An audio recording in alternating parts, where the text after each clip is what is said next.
50க்கும் மேற்பட்ட உலக நாடுகளில் 100 கோடிக்கும் அதிகமான ஆகாயம் தமிழ் பார்வையாளர்களுக்கு பேரன்பும் திருநன்றி. வணக்கம் ஆகாயம் நண்பர்களே. மேற்கு மண்டலத்தில் ஏன் கொலைகள் அதிகரிக்கின்றன, பின்னணி என்ன, இதற்கான காரணங்கள் என்ன, இதை பற்றி பேசுவதற்காக பத்திரிகையாளர் திரு விமலேஸ்வரன் இங்க வந்திருக்கிறார். வணக்கம் திரு விமலேஸ்வரன். வணக்கம் சார். மேற்கு மண்டலத்தில் குறிப்பிட்ட கால அளவிலேயே நிறைய கொலைகள், முக்கியமாக ஒரு 6-7 மாதங்கள் முன்னால பல்லடம் பக்கத்தில், அப்போ சிவகிரியில், இப்போ சமீபத்தில் இன்னொரு ஊரில் இத்தம்பூட்டிங்கிற ஊரில் என்ன காரணம், எப்படி இது நடந்தது, முக்கியமாக ஒவ்வொரு கொலையா சொல்லுங்க. அதாவது சார், கொங்கு மண்டலத்தில் தொடர்ந்து 15 ஆண்டுகளில் 26 கொலைகள் நடந்திருக்கிறதா காவல்துறையில் கொங்கு மண்டலத்தில் மட்டும். இது குறிப்பாக எப்படின்னு கேட்டால், பண்ணை தனியாக இருக்கிற பண்ணை வீடுகளில், தனியாக இருக்க பண்ணை வீடுகளில் வசிக்கும் முதியவர்களை குறி வச்சு கிட்டத்தட்ட ஒரு 15 ஆண்டுகளில், முதல் ஒரு 5 ஆண்டுகளில் ஒரு 13 கொலைகள் நடந்திருக்கு. நடுவில் ஒரு 5 ஆண்டுகள் பிரேக் விட்டுருக்காங்க நடுவில். அதுக்கப்புறம் திரும்ப இந்த 5 ஆண்டுகளில் ஒரு 13 கொலைகள் நடந்ததாக காவல்துறை தகவல் சொல்லுது. இப்போ நம்ம இதை பேச வர்றதுக்கு காரணம் என்னன்னு கேட்டால், கடந்த ஆண்டு நம்மளே ஏற்கனவே அதை பற்றி ஒரு நேர்காணல் பேசி, பல்லடம் பக்கத்தில், ஆமாம், பல்லடம் பக்கத்தில் சேமலை கவுண்டம்பாளையம்னு சொல்லிட்டு அந்த இடத்துல 28/11, அதாவது நவம்பர் மாதம் 28ஆம் தேதி இரவு விடிஞ்சா 29ஆம் தேதி அன்று தெய்வ சிகாமணின்ற ஒரு முதியவரும் அவங்களுடைய அலமாத்தாள்னு ஒரு அவங்க மனைவி, அவங்களும் ஒரு 74 வயசு சேர்ந்தவங்க, செந்தில்குமார்ன்றவர் அவருடைய மகன், மூவரையுமே சேர்ந்து கொலை செய்யப்பட்டிருக்காங்க. இது எப்போ நடந்ததுன்னா 28/11/2024. அப்போ அந்த கொலை ரொம்ப பெருசாக பேசப்படுச்சு. அதுவும் அதே போன்று என்னதுன்னு கேட்டால், பெரிய தென்னந்தோப்புக்குள்ளே இருக்க ஒரு சிறிய வீட்டில். அதன் தொடர்ச்சியாக திரும்ப பார்த்திங்கன்னா 28/4, அதாவது ஏப்ரல் மாதம் 28ஆம் தேதி அன்று ஒரு சம்பவம் நடந்திருக்கு. இது ஏற்கனவே நடந்த சம்பவம் திருப்பூர் மாவட்டம் பல்லடத்துக்கு பக்கத்தில் இருக்க சோமலை கவுண்டம்பாளையத்தில். ஆனால் அதுக்கு அடுத்தது நடந்ததுன்னா ஈரோடு மாவட்டம் சிவகிரிக்கு அருகே உள்ள விளக்கத்தின்ற உச்சிமேடுன்ற ஒரு கிராமத்தில் யாருன்னு கேட்டால், ஆக்சுவலாக ராமசாமின்னு ஒரு முதியவர், அவங்க மனைவி பாக்கியம்மாள் 63 வயது. இவங்க 2 பேருமே எப்படின்னு கேட்டால், எப்படி கொண்டு இருக்காங்க அப்படின்னு கேட்டால், தம்பதியாக இருக்கிறாங்க இவங்க. இது ஈரோடு மாவட்டத்தில் நடந்திருக்கு. இந்த குற்றவாளிகள் என்ன பண்ணுறாங்க, 5 தனிப்படை அமைக்கிறாங்க. ஆனால் இதுக்கு முன்னாடி இந்த குற்றத்தை அவங்க எப்படி பண்ணியிருக்காங்க இந்த நபர்கள் அப்படின்னு பார்த்தா, இப்போ பொதுவாகவே பண்ணை வீடுகளில், பண்ணை வீடு மாதிரி ஒன்று இருக்கும். இப்போ அவங்க அந்த பண்ணை வீட்டுகளில் முதியவர்கள் தான் இருக்கிறாங்கன்றது நல்லா தெரிஞ்சுக்கிறாங்க. இப்போது அந்த வீட்டில் அவங்களோட மகனோ மகளோ ஒன்று வெளிநாட்டிலையோ இல்லை வெளியூர்லேயோ எங்கேயாவது பணி செய்துட்ருப்பாங்க. இப்போ அவங்கக்கிட்ட அப்பா ஒருத்தர் சென்னையிலேருந்து வந்தார்ப்பா, இந்த மாதிரி அட்ரஸ் கேட்டார்ப்பா, இங்கே தங்கினார்ப்பா, இதை மண்டி ரெடி பண்ணி தரேன்னு சொன்னார்ப்பா அப்படின்னா அவருக்கு கன்வே பண்ணுவாங்க. ஆனால் லோக்கலில் இருக்க ஆளுங்க மாதிரியே நேராக என்னப்பா இங்கே வந்திருக்கீங்க, இல்லை இந்த விலாசம் கேட்க வந்தோம், நாங்கள் தென்னை மட்டை உரிக்கிறவங்க, உங்கள் பண்ணையில் எதனா வேலை இருந்தால் சொல்லுங்கள் அப்படின்னு பார்ப்பாங்க. அப்படியே பண்ணையை பார்ப்பாங்க. என்ன பண்ணை ஃபுல்லாக தேங்காய் ஃபுல்லாக குருத்தை ஃபுல்லாக அணில் கடிச்சிருக்கு, அணில் கூண்டு வைக்கலையா அப்படின்னு கேட்பாங்க.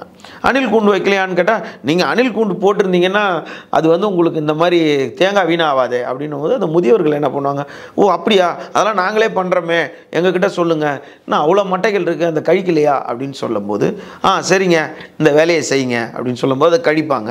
அடுத்து ஒரு 4 நாள் பொறுத்து இந்த மாதிரி மூங்கிலுக்கு அந்த மாதிரி அணில் குருத்துகளை தின்னுடும், இந்த மாதிரி பூவை இது பண்ணிடும், அதனால் ஒரு கூண்டு மாதிரி கட்டலாம், ஒரு வலை மாதிரி கட்டலாமா அப்படின்னு சொன்னோன்னே, சரி குறைத்த செலவு வருதுன்னு செலவு தானே அப்படின்னு சொல்லிட்டு இவங்க அப்படி கட்டுவாங்க.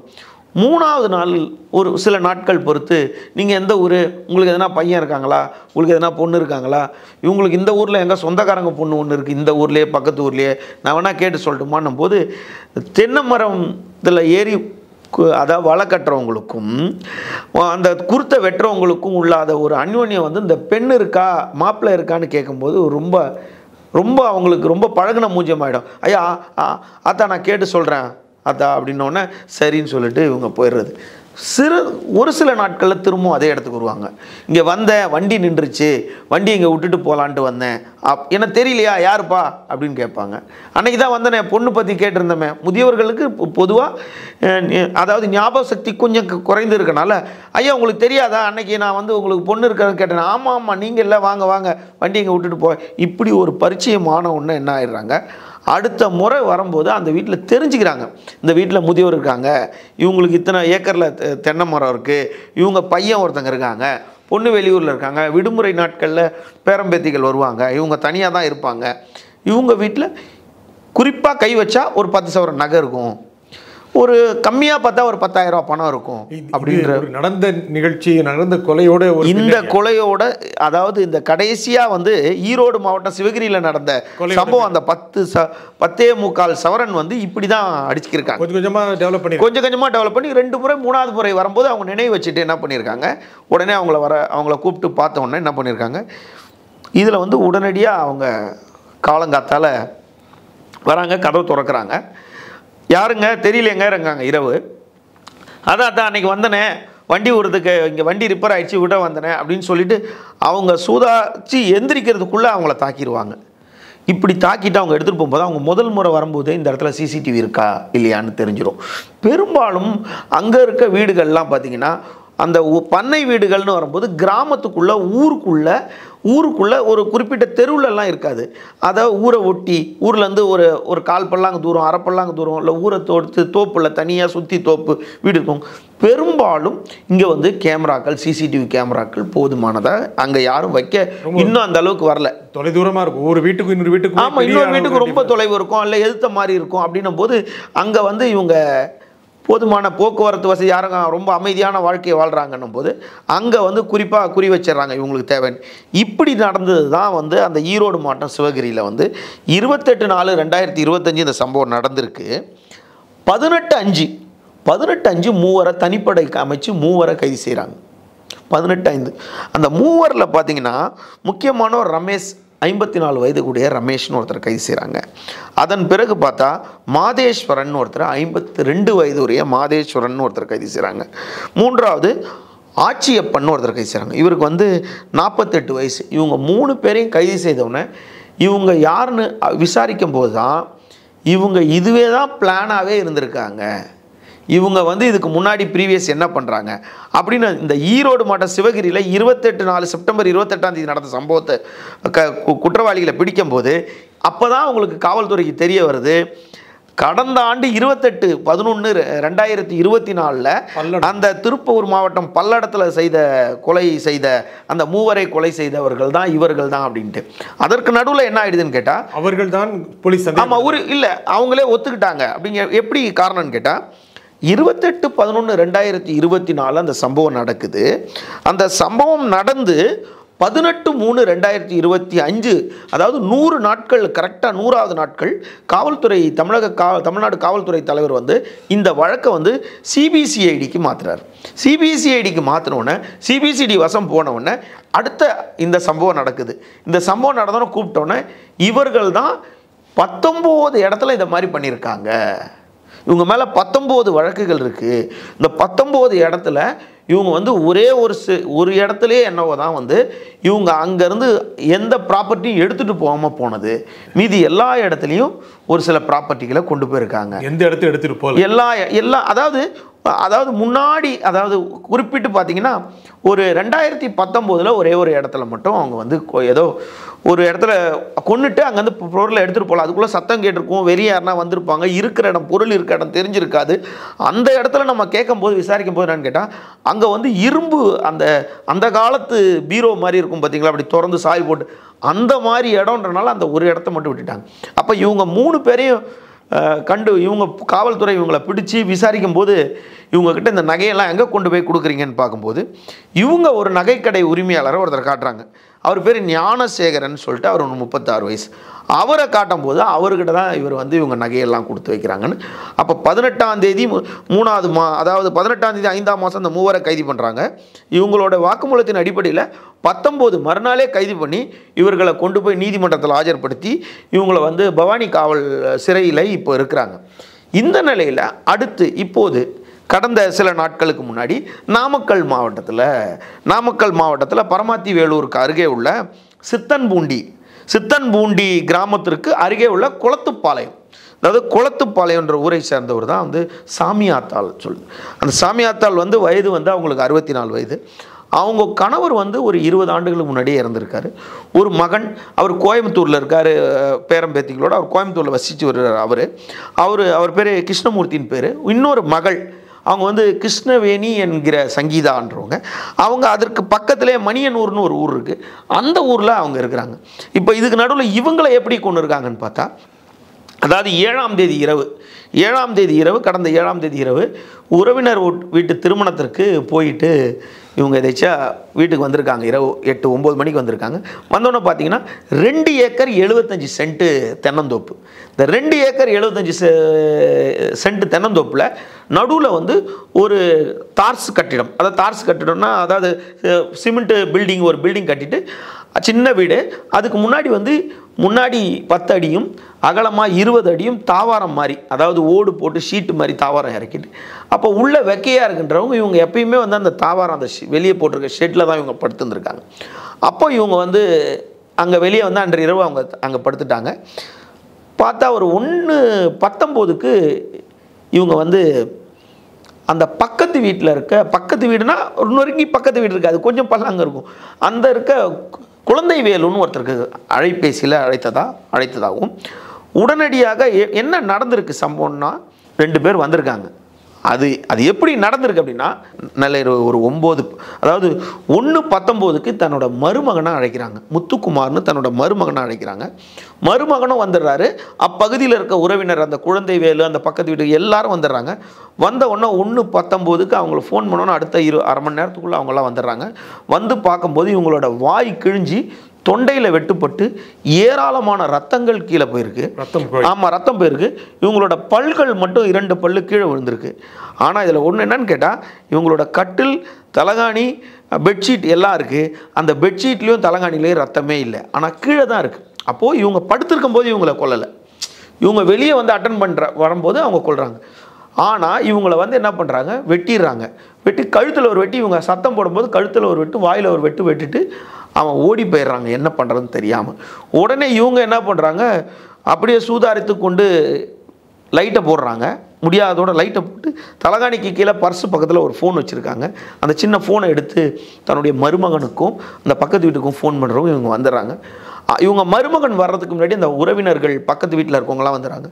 அப்போ அவங்கக்கிட்ட செய்கையிலே காட்டுறாங்க. பின்னால் கேட்குதான்னு கேட்குறாங்க. அப்போ பார்த்தா அவங்க ஒரு டிவிஎஸ் மொபைல் ஒன்று பக்கத்தில் எங்கேயாவது போகிறதுக்கு வாங்கி வச்சுருந்துருக்காங்க. அந்த ஊரில் சும்மா ஸ்டார்ட் பண்ணால் அப்படியே பக்கத்தில் கடைக்கு போகிறதுக்குலாம் வச்சுருப்பாங்களே, யாராவது வந்தால் போனால் ஓட்டிக்கிறது அந்த மாதிரி. ஒன்று இருக்கான்னு பார்த்தோன்னா அவங்க அதெல்லாம் இருக்குன்னு சொல்லியிருக்காங்க. உடனே அவங்க வந்த உடனே அவங்கள தூக்கிட்டு உடனே ஹாஸ்பிட்டலுக்கு போயிருக்காங்க. அதாவது ஈரோடு ஆஸ்பத்திரிக்கு போயிருக்காங்க. போன உடனே வேறு தனியார் மருத்துவமனையில் போய் முதலுதவி சிகிச்சை தான் அளிச்சிருக்காங்க. சிகிச்சை அளித்தவுடன் அங்கேருந்து நீங்கள் ஃபஸ்ட் எய்ட் முடித்த உடனே நீங்கள் கோயம்புத்தூர் அரசு மருத்துவமனைக்கு கொண்டு போயிருங்கன்னு சொல்லிட்டு அங்கே கொண்டு போயிருக்காங்க. காலையில் 4:15க்கு தான் வந்து அவங்க அங்கே அட்மிட் பண்ணியிருக்காங்க. அதாவது கோயம்புத்தூர் ஹாஸ்பிட்டல் அட்மிட் பண்ணோன்னா 9:20க்கு வரைக்கும் அவங்க தீவிர சிகிச்சை பிரிவில் இருந்திருக்காங்க. ஏராளமான ரத்தங்கள் போயிருக்கு. இதுக்கு நடுவில் 1 மணி நேரத்தில் அப்பகுதியில் இருக்க நெல்லூர் காவல் நிலையத்திலேருந்து போலீஸார் அங்கே வந்திருக்காங்க. நெல்லூர் காவல் நிலையத்தில் அப்போ வந்து போலீஸார் உடனடியாக தன்னுடைய விசாரணையை விசாரணையை துவங்கியிருக்காங்க. அப்படின்னு பார்க்கும்போது போலீஸார் விசாரணை என்ன நடந்துச்சு ஏது நடந்துச்சுன்னு கேட்கும்போது அந்த பெட்ஷீட்டில் ரத்தம் இல்லை, அப்போ இவங்க தான் எந்திரிச்சு போய் சுவிட்ச் போட்டிருக்காங்க அப்படின்னு விசாரிச்சுக்கிட்டு இருக்கும்போது காலையில் இவங்க வந்து 9:30 மணிக்கு மேலே இவங்க ரத்தம் ரொம்ப லாஸ் ஆகிடுச்சு. அது சர்ச்சைகளும் பெருசாக வந்தவுடனே அவங்கள காப்பாற்ற முடியல, அவங்க இறந்துடுறாங்க. இறந்த உடனே அங்கேருந்து நாமக்கல் அரசு மருத்துவமனைக்கு உடல்கூறு ஆய்வுக்காக உடல் கொடுக்கப்பட்டுருது. அன்று இரவு உடல்கூறு ஆய்வு பண்ணிவிட்டு அவங்க உடலை உறவினர்கள் வாங்க மறுக்கிறாங்க. குற்றவாளியை கைது செய்யுங்க, நாங்கள் வாங்க மாட்டோன்றாங்க. உடனே எல்லா காவல்துறையும் சேர்ந்து, காவல்துறை உயர் அதிகாரிகள் அனைவர்களுமே சேர்ந்து இல்லை நீங்கள் உடலை வாங்குங்க அப்படின்னு சொல்லிட்டு அவங்களுக்கு உத்தரவாதம் கொடுத்த உடனே உடலை வாங்குறாங்க. அப்போது அன்று இரவு 9 மணிக்கே வந்து டிஐஜி ஐஜி எல்லாருமே அங்கே வந்துடுறாங்க. வந்த அடுத்த 1 மணி நேரத்தில் ஒரு காவல்துறையோட மோப்ப நாய் ஒன்று கொண்டு வராங்க. கொண்டு வந்தோன்னா அந்த நாய் வந்து மோப்ப நாய் வந்து அங்கே எல்லாம் அதோட வேலையை செய்துட்டு ஒரு 1 கிலோமீட்டர் தூரத்துக்கு திரும்ப ரிவர்ஸ்லேயே அந்த நாய் போயிட்டு திரும்ப அதே இடத்துக்கு அந்த வீட்டுக்கு வந்திருக்கு 1 கிலோமீட்டர். அப்போ இந்த வழியாக குற்றவாளி போயிருக்காங்க அப்படின்னும் போது அப்போது ஒரு ஊரில் இருக்க சந்திரசேகரன், பக்கத்து ஊரில் இந்த குளத்துப்பாளையம்ன்ற ஊரில் சந்திரசேகர்னு ஒருத்தரை கூப்பிட்டு கேட்டிருக்காங்க. அவர் வந்து சொல்லியிருக்காரு, நான் வந்து ஒரு திருமணத்துக்கு போயிட்டு நான் 12 மணிக்கு வரும்போது அந்தியூர்லேருந்து நான் வந்துக்கிட்டு இருக்கேன். வரும்போது பக்கத்தில் ஒரு ஊரில் இங்கேருந்து அதாவது 2 கிலோமீட்டரில் ஒரு ப்ளூ கலர் மெட்டாலிக் இருசக்கர வாகனம், ப்ளூ மெட்டாலிக் ஏதாவது அந்த வண்டி வந்து அங்கே 2 பேர் என்னை அந்த இடத்துல கிராஸ் பண்ணாங்க 12 மணிக்கு நான் அவர் சொன்ன உடனே. அதன் பிறகு தான் ப்ளூ கலரு என்ன மெட்டாலிக் அந்த வண்டி அங்கே பாஸ் ஆகிருக்கு, எங்கேருந்து வந்திருக்கு அப்படின்னு காவல்துறை தீவிர ஆய்வு செய்து உடனடியாக கூப்பிட்டு இது யார் வண்டி, என்ன வண்டி, இந்த மாதிரி யாருன்னா இங்கே வருவாங்களா போவாங்களான்னு கேட்கும்போது எந்த தகவலும் தெரியல. அடுத்த போது அங்கே இருக்க ஒரு சிசிடிவி கேமராவை அங்கே ஆய்வு செய்யும் போது அந்த இடத்துல ஒரு வண்டியை விட்டுட்டு போயிடுறாங்க. இன்னும் கொஞ்சம் தொலைவில் ஒரு இருசக்கர நீல கலர் மெட்டாலிக் இருசக்கர வண்டியை விட்டு போயிடுறாங்க. அந்த வண்டியை யாருது அப்படின்னு அந்த வண்டியை செக் பண்ணுறாங்க. மெயினாக அந்த வண்டியை செக் பண்ணும்போது தான் அவங்களுக்கு தெரியுது ஆனந்த்ராஜின்னு ஒருத்தரோட வண்டி. அந்த ஆனந்த்ராஜ் யார் அப்படின்னு பார்க்கும்போது அரியலூர் மாவட்டம் உடையார்பாளையத்தில் பூர்வீகமாக கொண்டவங்க. அவங்க ஈரோடு மாவட்டம் தாளவாடின்ற ஊரில் வந்து அவங்க செட்டில் ஆகிட்டாங்க. அவர் கூட இன்னொருத்தர் கூட வந்திருக்காரு. அது வந்து பின்னால் அவரை விசாரித்தோம். அவரை பிடிச்சதுக்கப்புறம் தான் அந்த விஷயம் தெரியுது. இதுக்கு நடுவில் என்ன பண்ணுறாங்க, இது யாரோட வண்டின்னு அப்படின்னு கேட்கும்போது இல்லை, இவர் வந்து இந்த அம்மா இறந்து போன அம்மா அந்த சாமியாத்தாளோட மருமகன் முத்துக்குமாரோட எண்ணெய் ஆலையில் அவர் பணி புரிஞ்சிருக்காரு. ஆனால் அவரை கூப்பிட்டு விசாரிக்கும் போது அவர் முதல்ல என்கிட்ட வேலை பார்த்தாரு, இப்போ என்கிட்ட வேலை பார்க்கல, அவர் ரொம்ப மது போதையில் இருக்கனால அவர் வேலை பார்க்கல. அதுக்கப்புறம் பனை ஓலை வெட்டுறதுக்கு போவார், கரும்பு வெட்டுறதுக்கு போவார், இந்த மாதிரி வேலையெல்லாம் அவர் செய்வார்.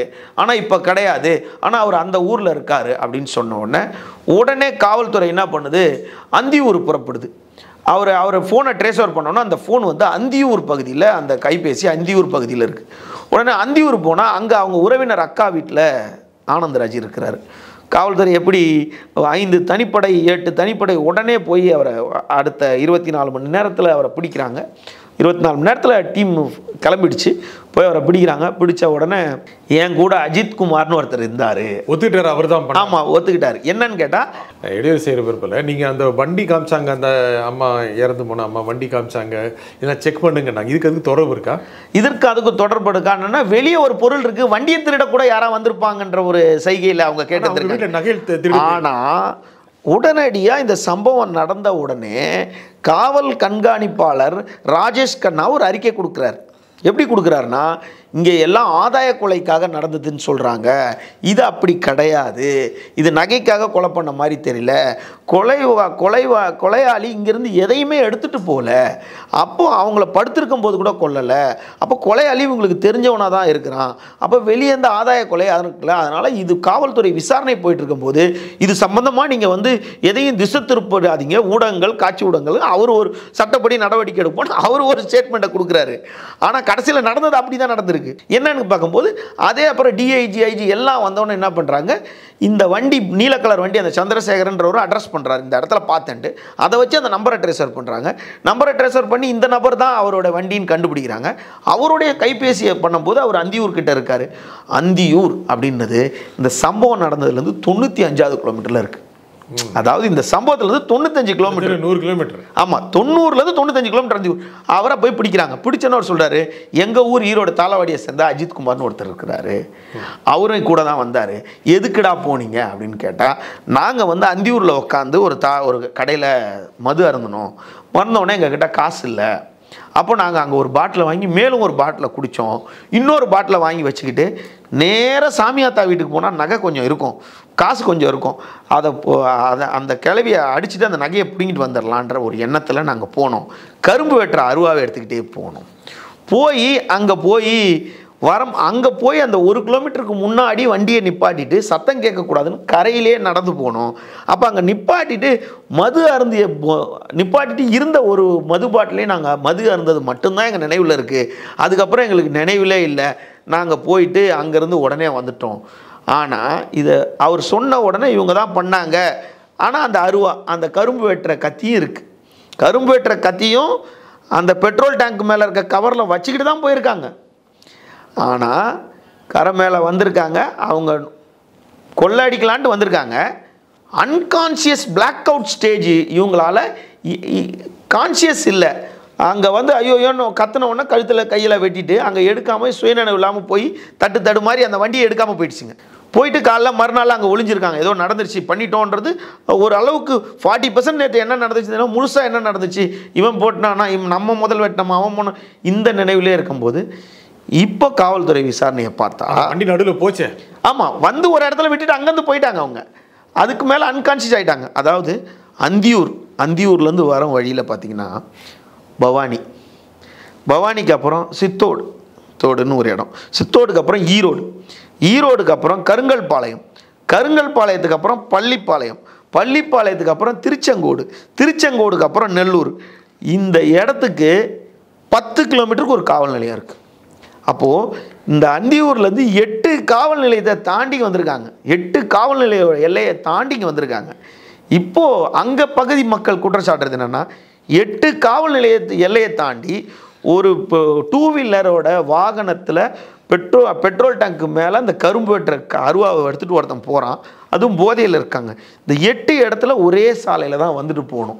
இந்த 8 இடத்துக்கு வரும்போது அங்கேருந்து கரூர் சாலை ஒன்று பிரியும், அந்த இடத்துல ஒரு பாலம் இருக்குது. அந்த ஒரு பாலத்தில் வாகன தணிக்கையில் ஈடுபட்டாலும் இந்த பக்கம் எந்த வண்டி வந்தாலும் அந்த பக்கம் எந்த வந்தாலும், அப்போ இந்த 8 காவல் நிலையத்தை தாண்டி வரும்போது ஏதாவது ஒரு இடத்துல வாகன தணிக்கையில் அவங்க தணிக்கையில் ஈடுபட்டிருந்தா கூட காவல்துறை இவங்களை பிடிச்சி வண்டியை நிப்பாட்டி, நீங்கள் கரும்பு வெட்டுறவங்க தாண்டா, போதை தெளிஞ்சு போங்கடான்னா இந்த கொலையும் இந்த இதுவும் தள்ளி போயிருக்கும் அப்படின்ற மாதிரி உடனே இவங்களை பிடிச்சதுக்கப்புறம் காவல்துறை கிட்டேருந்து ஸ்டேட்மெண்ட் வாங்கிட்டு இப்போ அவங்கள நீதிமன்றத்தில் ஆஜர்படுத்தி சிறையில் இருக்காங்க. ஆனால் ஏன் அதிக அளவுக்கு அந்த மண்டலத்தில், கொங்கு மண்டலத்தில் கொலைகள் முக்கியமாக ஆளுங்கட்சிக்கு எதிராக எதிர்கட்சி குற்றம் சுமத்துகின்றன. எதிர்கட்சி தலைவர் எடப்பாடி பழனிசாமி கூட சொல்கிறாரு, சரியாக நடவடிக்கை எடுக்கவில்லை, பாதுகாப்பு சரியில்லைன்னு. ஆனால் அந்த கொலைகள் தொடர்ந்து நடப்பதற்கு ஏதாவது ஒரு தொடர் பின்னணி, ஒரு கரெக்ஷன் இருக்கா? அதாவது குற்றம் ஜாஸ்தியாக இருக்குது அப்படின்னு சொன்னதுக்கு தான் காவல்துறை தரப்பில் டேவிட்சன் தேவாசீர்வாதம் அவர்கள் நேற்று முன்தினம் சேலம் காவல் கண்காணிப்பாளர் அலுவலகத்தில் ஒரு பத்திரிகையாளர் சந்திப்பு நடத்தினார். அந்த பத்திரிகையாளர் சந்திப்பில் தெளிவாக அவர் சொல்லியிருக்காரு. எப்படி சொல்லியிருக்காருன்னா, 26 கொலைகள் இந்த 15 ஆண்டுகளில் இங்கே, அதாவது கொங்கு மண்டலத்தில் தனியாக இருக்க பண்ணை வீடுகளில் மட்டும் நடந்திருக்கு. கொஞ்ச நாள் கேப் விட்டு நடந்தோம். இதுக்கு முன்னாடி 13 கொலைகள் நடந்திருக்கு. அதன் பிறகு ஒரு 26 கொலைகள் நடந்திருக்கு. ஆனால் எடப்பாடி பழனிசாமி அவர்கள் சொல்லும்போது இந்த ஆண்டுகளில் 918 கொலை இங்கே நடந்திருக்கு இந்த மாதம் அப்படின்னு ஒரு கணக்கு எடுத்தாலும், இந்த ஆண்டும் அதுக்கு அதாவது குற்ற ஆவண காப்பகம் சார்பில் ஒரு அறிக்கை நேற்று ஊடகங்களில் வந்துகிட்டு இருந்துச்சு. குற்ற ஆவண, அதாவது கிரைம் ரெக்கார்ட் பியூரோலேருந்து நீங்கள் பார்த்தீங்கன்னா, அங்கேருந்து வரும்போது பார்த்தீங்கன்னா 816 கடந்த 5 ஆண்டுகளுக்கு முன்னாடி ஆதாய கொலைகள், அதாவது 1136 கொலைகள் நடந்திருக்கு. அதாவது ஆதாய கொலைகள் மட்டும். அது இல்லாமல் இது ஒரு 11,000 நெருங்கி இருக்கு. இப்போ இருக்க கடந்த 5 ஆண்டுகளில் பார்த்தீங்கன்னா 8,300 சொச்சம் கொலைகளும் அதில் 316 கொலை மட்டும்தான் ஆதாய கொலையாக இருந்திருக்கு. ஆனால் இதுக்கு முன்னாடி பார்த்தீங்கன்னா 11,000 கொலை, 10,000 சொச்சம் கொலையில் 1,136 1,126 கொலைகளோ ஆதாய கொலைகளாக இருக்குது. அப்போ கொலைகளோட ரேட்டிங் நடந்துக்கிட்டு தான் இருக்குது. ஆனால் இதுக்கு காவல்துறை தரப்பில் என்ன சொல்கிறாங்கன்னா, இப்போது ஃபண்டு கொடுக்கப்பட்டிருக்கு. அதாவது இது கொங்கு மண்டலத்தில் ஈரோடு மாவட்டம். இப்போது இந்த விஷயத்தை பற்றி முதல்வரே பேசியிருந்தார். எப்படி சொல்லியிருந்தார்னா, அங்கொன்றும் இங்கொன்றும், அதாவது ஈரோடு மாவட்டத்தில் இந்த ராமசாமி பாக்கியம்மாள் கொலை நடந்துச்சு. திருப்பூர் மாவட்டத்தில் பல்லடத்தில் இந்த தெய்வ சிகாமணி அலமாத்தாள் கொலை நடந்துச்சு. அதன் பிறகு இப்படி பார்த்தீங்கன்னா இப்போ நாமக்கல் டிஸ்ட்ரிக்டில் இந்த சாமியாத்தாள் கொலை நடந்திருக்கு. இது அங்கொன்றும் இங்கொன்றுமா நடக்கிறது. மொத்தமாக சேர்த்து வச்சு காவல்துறையோட பேருக்கு களங்கத்தை ஏற்படுத்துகிறாங்க. ஆனால் அதுக்கு உண்டான நடவடிக்கை காவல்துறை எடுத்துக்கிட்டு தான் வருதுன்னு முதல்வரோட தரப்புலேருந்து தகவல் சொல்லியிருந்தாலும், காவல்துறை தரப்பில் இந்த விஷயத்தை என்ன சொல்லியிருக்குன்னா, 4 லட்சத்துக்கும் மேற்பட்ட கேமராக்கள் கேமராக்கள் பொருத்துவதற்கு ஃபண்டு வந்திருக்கு. விரைவில் அந்த பகுதி ஃபுல்லாக, கொங்கு மண்டலம் ஃபுல்லாக அந்த கேமராக்கள் பொருத்தப்படும். கேமராக்கள் பொருத்தினாலும் கேமராக்கள் அதை கண்காணிக்கிறதுக்கு ஒருத்தர் இருக்கணும். அந்த கேமரா வேலை செய்யணும். அந்த கேமரா வேலை செய்தாலும் அந்த கேமராவில் மாட்டாமல் கொலை பண்ணுறதுக்கெல்லாம் எவ்வளோ வந்திருக்கும் போது 8 காவல் நிலையங்களை தாண்டி வரும்போது அதில் 2 காவல் நிலையத்துக்கு நடுவில் இன்றைக்கி இந்த காவல் நிலையம், நாளைக்கு அந்த காவல் நிலையம், நாளானிக்கு அந்த காவல் நிலையம், ஏதாவது ஒரு காவல் நிலையம் ஒவ்வொரு நாளைக்கு வாகன தணிக்கையில் இரவு நேரத்தில் ஈடுபட்டிருந்தால் 8 காவல் நிலையத்தில் 8 காவல் நிலையத்தை தாண்டி 95 கிலோமீட்டர் தாண்டி ஒரு கொலையை பண்ணிவிட்டு திரும்ப நிதானம் இல்லாத போதில் திரும்ப 95 கிலோமீட்டர் போயிருக்கிறது. இது நடந்திருக்காது. வரும்போதே தடுக்கப்பட்டிருக்கும், இல்லை போகும்போதே சிக்கப்பட்டிருப்பாங்க. இவ்வளோ தூரம் இது சர்ச்சையாகிறதுக்கு வேலை இருந்திருக்காதுன்றது தான் அப்பகுதி மக்களோட கருத்தாக இருக்குது. இந்த நிகழ்ச்சியின் கருத்தை குறிப்பிட்ட திரு விமலேஸ்வரன் மிக்க நன்றி. மிக்க நன்றி சார். மீண்டும் ஒரு நிகழ்ச்சியை சந்திப்போம். நன்றி, வணக்கம்.